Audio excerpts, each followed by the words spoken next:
Hi, welcome. On this video, I want to once again focus in on the back and forth divisiveness that's happening within the dog training community, and with Zach George really being a kind of a lightning rod. Okay, when it comes to this issue, when it comes to those who identify as balanced, those who identify as force-free, and the attempts to, gain some sort of traction or leverage when it comes to social media. So when I say social media versus, what actually defines a process and actually connecting dots in terms of what's happening in the dog training world, understand that that's not what you're seeing happening. Okay, with those who identify as balanced dog trainers and force free, it's this attempt to go after each other.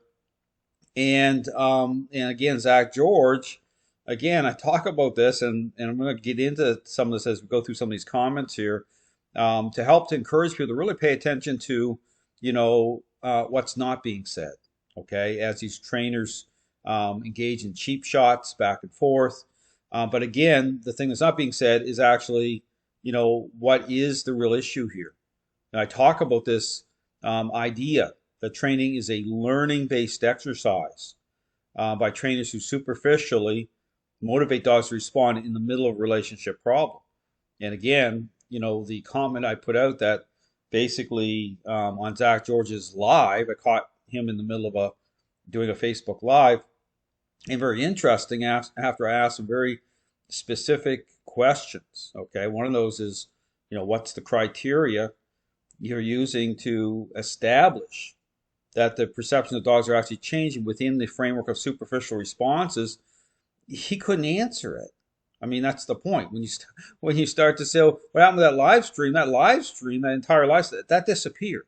Okay, I asked like 3 or 4 questions in there, and you could see he was taken back. Number one is he knows who I am, and I'm not saying that for any other reason other than the fact that he knows my position. Okay, he knows, what I'm saying is in terms of what the issue is. So we'll talk about this as we go through, because again, some of the question is, well, what's his real agenda here? Is he just trying to generate views and likes to gain, to make money that way off social media? I believe that's part of it. But I believe part of it is when you see him going down this slippery, ideological slippery slope, and you see, I think, that was Zach George the entire time. And now as things move forward, you're seeing the mask start to slip here. So I think it's a kind of a combination of several factors here, not just one. But the same, as I go through it, the same can be true about balanced dog trainers. Okay, you're going to see a comment here that I want to point out that comes from dog sense training and behavior. They're out of, I believe, Australia, and they've engaged Zach George, but as a balanced dog trainer. It's no different than, again, I talk about balanced dog trainers being, compromised, confused, why they can't push back on this or call out force-free trainers, because they're in agreement with the source of the problem. Okay, so, but they're also caught up in this whole thing with social media as a vehicle, popularity for the wrong reasons. And you're seeing this. This is what you're seeing. This is why you're not seeing anything being discussed as to actually, asking the questions that need to be asked, a proper audit. Okay, what is training? What is it? Once a relationship problem is underway.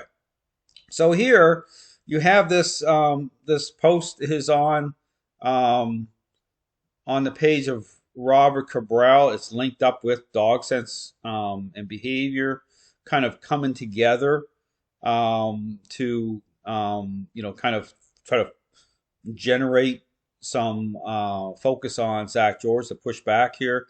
And so I'm gonna play just a portion. This is another Facebook Facebook post put up by Zach George, and Zach George is big on about talking about balanced dog trainers. And again, I talk about, Zach George, even, how he was very selective.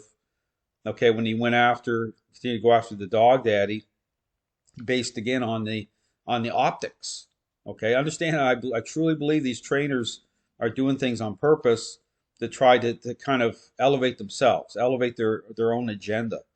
Okay, it's everything's done in a very kind of selective way here. So I'll play some of this video here, some of his posts here before I go into some of the comments here. To highlight, if you're going to accuse somebody of lying, general protocol in that case is to provide direct evidence. I understand that you like to provide anecdotal evidence. That means evidence that's based on your personal experience. But since we're in a scientific profession known as applied animal behavior, that is an actual science, then it's on you.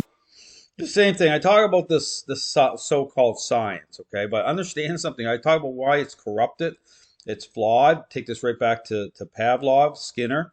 I wrote a book on this several years ago called The Mind and Body Connection, and I get into the details of, right from the beginning. The social aspect of the relationship was never studied the right way, and this has been on a slow boil since that time, and the problems are escalating. As the dog training world continues to come apart at the seams, because it's generated confusion, all this controversy, because it's the dog training world is based on appearances, okay, within the framework of superficial response. So it doesn't connect the dots properly by way of how a dog's decision-making process is influenced and governed, perception of dogs not changing. Okay, and I talk about this, on my, again, I did a recent podcast there with Jack Morton. I encourage you to check it out, where we get into some of this as well, talking through it. So here, so here you hear the science part of this. Now, here's the problem with balanced dog trainers, and this is the reality. Okay, this is they've gone in and they've accepted the core tenet of what training is. Okay, by way of how those identify as force-free, the academic community, how they've presented it as being. This goes right back to Skinner and Pavlov, to say, well, it's a learning-based exercise. We can trust responses that way. Totally one-dimensional, superficial, and so they've looked at it and they've built off of it. They've said, okay, we're gonna, there's problems here. We're gonna bring in, because you have to correct the dog. You have to bring in a negative to firm up this idea, by way of response. We have to be able to firm up responses, and so they've brought in their own idea of it, but they've built on that which is already flawed. You understand that, because they're engaging, they're motivating dogs the way I described, rather than, I talk about what's the motivator. How should you approach a relationship problem between dogs and owners? The focus should be on the relationship itself. Okay, the motivator is the relationship. Okay, then you need to align. You have to bring in those two core ingredients that talk about influence and control in a way that they're going to be reconciled to generate the type of change that needs to happen. That can only happen through a interaction based method. Okay, interaction based. It aligns socially, and dogs come into agreement with it. Those are the two core ingredients that affect change. Okay, it turns into a type of power play dynamic. Okay, but the one that makes sense to the dog. I talk about the language of the method. I get into all the aspects of how it all comes together to create change. Totally different than balanced dog trainers and force free. Balanced dog trainers, they've built off of this idea of things, and they're trying to firm up responses, but they're still superficially focused. They still use treats. They use motivators. They tie in that way. And what it does is it opens that door completely wide open to perception of dogs not changing at the level. So I'll talk levels here too, because the problem here is certain dynamics is that when you bring in influence at a certain level, yes, change is going to happen. Okay, I never deny that. Okay, through balanced dog training, but what people have to understand is that if it's not reconciled properly, if it's not brought in through a interaction based method, then it's not being reconciled properly. You're not gonna end up with a predictable outcome. Okay, it's up in the air, so to speak, as to how much change, and then we can layer this up in terms of the relationship itself, aspects of as you're interacting with dog at all levels. But those are the things that are are just part of it. They're not things that trainers are even considering or looking at all, because understand through balanced dog training, their focus is on just responses like force free responses in a very superficial way. Okay, so they've added to what's called the four quadrants. So they're trying to firm up this idea. This is why you hear balanced dog trainers, use language like saying balanced dog training is more science based. Well, why are they using that verbiage? Now think about that because they've come into agreement with this. This is why when you hear trainers like Robert Cabral made that statement that science has no place in dog training, he's contradicting himself. Okay, because balanced dog trainers have built off of it. That's why they use the word more science based. So they want to see this is the problem they're in. They're like they're trying to work this out somehow. They want to they want to have their cake and eat it too, because that's really what balanced dog training is. It's like playing both sides of the fence. That's why they'll say, "Oh, clickers, we use clickers. Oh, food, we use food." They say they're playing it. But they're bringing in influence and control at a certain level, but it's not working out too well because they're caught in a trap. Okay, because they're not defining what training is or isn't the way I do. I say it's not a learning-based exercise, and when I say that, guess what happens? Okay, it triggers triggers balanced dog trainers equally. They get upset at that statement because they don't agree with that for a reason. Okay, just think about what I'm saying. So I'm going to scroll down here because I want to highlight a comment here that really speaks to what's happening in the dog training world. Now here, this is from Dog Sense Training and Behavior, okay, and their recommendation here, and think about what I'm saying here. Please don't go on to his accounts. Talk about Zach George. That's what he wants. He loves the negative attention and craves any type of engagement. Now this is coming from a balanced dog trainer. Now here's my point here. When I've a point where I was putting out my video content about my flipping the script series, it was upsetting a lot of balanced dog trainers. And guess what the statement was from the balanced dog trainers coming on to my social media to other balanced dog trainers? Don't go on to Dale's, don't watch Dale's videos and generate the views and likes or views at all because that's going to draw more attention to him. Think about what I'm saying. This is coming from balanced dog trainers. So it's total hypocrisy here. Understand that what's going on here, in terms of social media, popularity, and I've had this discussion before. Go look at the video I did of the back and forth between K91 dog training and Zach George. Or K91 tries to call Zach George out over his positions on the dominance issue, and the whole conversation breaks down at the beginning. It's an email conversation, and K91 saying, "Hey, good job," basically saying, "Hey, I like your your website." Just giving them props right away. And then Zach George later on in the conversation saying, well, because you have 200,000 followers, you're a force in the in the dog training community. See, it's all about and because I understand Zach George, that's what he actually will base his authority as a trainer on is his popularity in social media.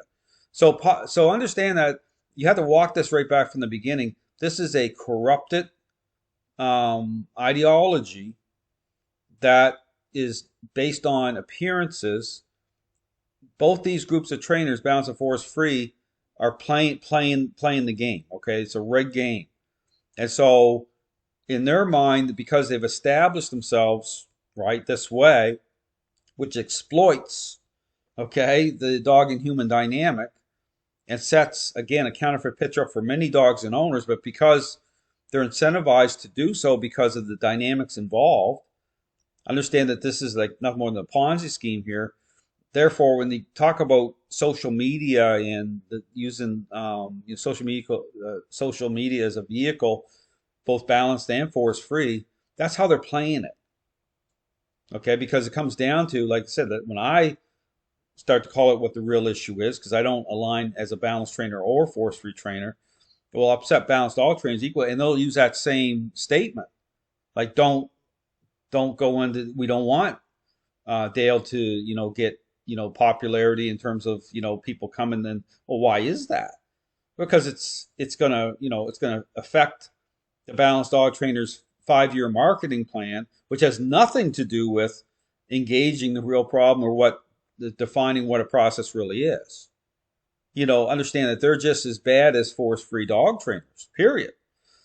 So, so here you have a situation where you have this kind of collusion here, but based again on, but understand that both these groups are married together. Okay, it's like trying to call out a member of the family. You can't do it.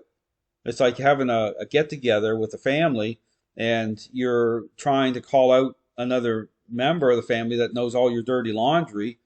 And this is what's happening here. This is why you go down through all these comments. You'll see this attempt to try to ally and come up some way to shut or to shut it down. But it's just it's a popularity contest. You're not going to get anywhere because both these groups are married to the same idea of things. You can't divorce yourself from it. So I encourage people to really start to think about what's going on here. Okay, the information I put out is very, very challenging, but only because these trainers never, as individuals, never asked the questions they should have asked from the very beginning. They just took a hold of this idea of things. They didn't consider all the problems happening, and they didn't say to themselves, "Hey, listen, let the chips fall where they may." But I'm gonna if we're doing something wrong as a human, if even one dog is gonna take the hit because of something we're putting out there, then everything the presses should stop. Everything should halt. That's not happening. So therefore, when you talk about the motives of all these trainers, they're all corrupted. Understand they've already crossed these lines. So that's what you're seeing now. So Zach George, yes, he's a lightning rod, but then if you look at, it's amazing to me, these balanced dog trainers, they all come off the same way. Okay, they're all engaged in the same behavior on social media because it's all this type of kind of a monopoly, this type of protectionist, this tribal thing happening. So again, check out my website. I put lots of great information. I really talk about the real problem. These trainers are not doing that. Okay, they're all turned over to this stuff. They're all caught up in their own mess, and things are definitely escalating in the dog trainer world. Thanks for watching.